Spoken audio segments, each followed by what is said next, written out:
Okay, so today we're going to do a deep dive into something really interesting. It's all this drama going on in Mollywood, Right. the Malayalam film industry. And, you sent this over to me about all this buzz around this movie, Empuraan. Right. And it seems like there's a lot more happening off screen than on screen. Absolutely. Yeah. There seems to be a whole, like, narrative that's popped up, especially on social media. Uh-huh.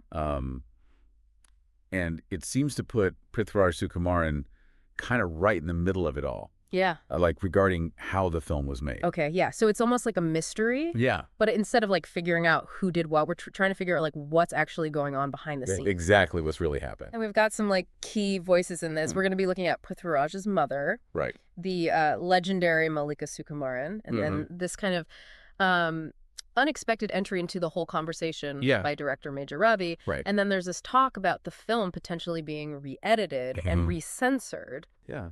So let's start with Mallika Sukumaran. Okay. I mean, her response to all this online criticism aimed at her son is pretty powerful. Yeah, it is. She's really, you can tell this is something that she feels very strongly about. Absolutely. You know, she's very clear that this is a team effort making a movie. Uh-huh. She talks about, Murali Gopi, the writer, Anthony Perumbavar, the producer, Mohanlal, obviously the lead actor. Yeah. And she's like, this is a collaboration. Right. And to point fingers at Prithviraj just seems so unfair. Yeah. And it completely misses the point Exactly. of how films get made. And I like that she just kind of comes out and says, if anyone has a problem with this, take it up with the whole team, not just my son. Right. And then you have Major Ravi. Yes. Major Ravi enters the scene. Jumping into the fray here. Yeah. With his comments publicly on Facebook Live. Yeah, via Facebook Live, which is interesting. What did Mallika think about this?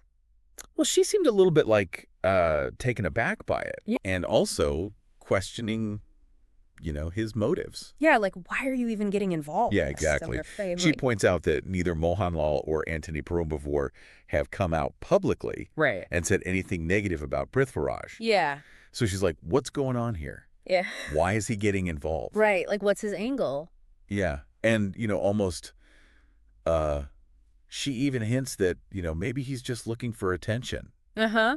Which I thought was kind of funny. Yeah. Just that classic motherly, defense. Exactly. Yeah. And it kind of makes you wonder, with all this talk about the film being re-edited and recensored. Right. Like, is that because of all this online back and forth? It really does make you think about the impact Yeah. that all this online chatter and social media is having on the creative process. Yeah. The idea that a film would be changed based on online reactions. Like people just, talking about it. Yeah. It's pretty significant. Yeah. And I wonder what's going to happen. Well, there's a risk that maybe some really important artistic elements get lost in the process. Right. In an attempt to kind of appease the public. Right. Appease everyone. Or address, perceived issues. Yeah. It's a tough situation. Yeah, it is. And it could range from, cutting certain scenes, maybe even altering the overall flow of the film. Right. There were these comments about common sense being edited out. Okay.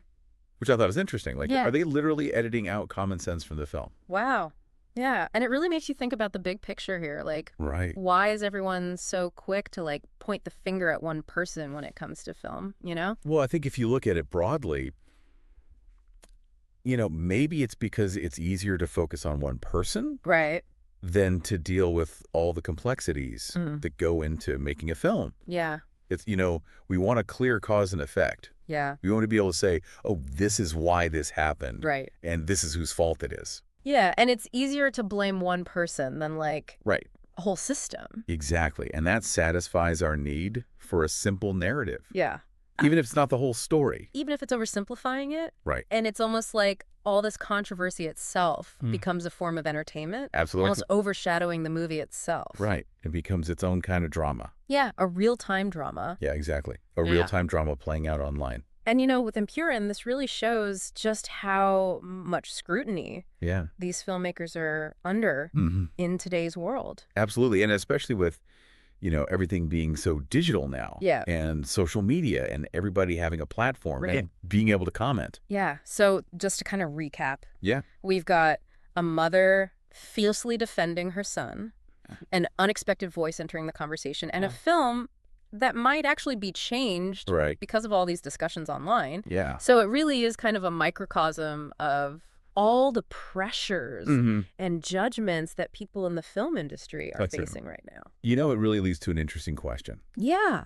What's that? You know, in this era where everybody has a platform to share their opinions, how does that change things? Right. How does this constant feedback from the public change the dynamic between the creators and their audience?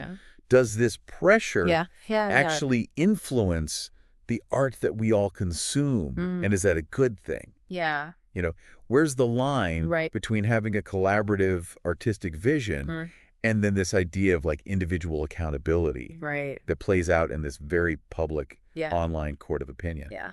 Lots to think about. Lots to think about. All right. Well, thanks for breaking this down. Of course. Really appreciate it. Anytime. And to everyone listening, thanks for joining us on The Deep Dive. See you next time.